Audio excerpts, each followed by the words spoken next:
It's easily one of the most difficult business decisions you can make. Naming something.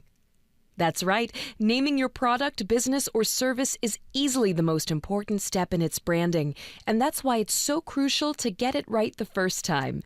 But if you have trouble with naming things, don't despair. Our next guest has turned her passion for naming things into a thriving company. Alexandra Watkins is founder of Eat My Words, and she's here to help set us on the right course. Alexandra, let's start with the basics. What should a name do? A name needs to be memorable and really capture people's attention. What I like to say is a name should make you smile instead of scratch your head.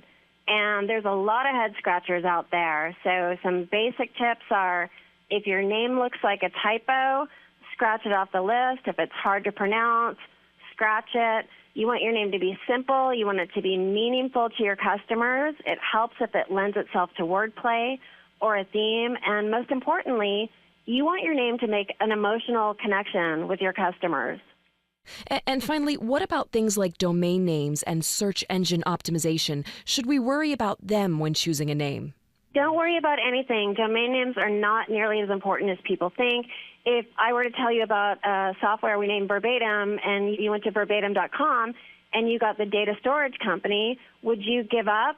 No, you'd just go to Google and type in Verbatim software or something else about the product. You'd find it, you'd click there, you'd get to the page, and you wouldn't even notice what the domain name was. And you could care less that they didn't have the exact domain name. You wouldn't lose any faith in the company.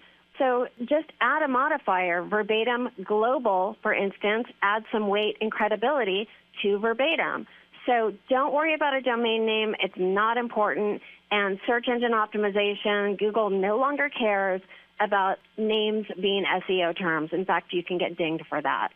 Well, Alexandra, this has been quite fascinating. Thanks for sharing your thoughts with us today. Thank you. Having trouble naming your next big thing? Fire up that browser and head over to eatmywords.com.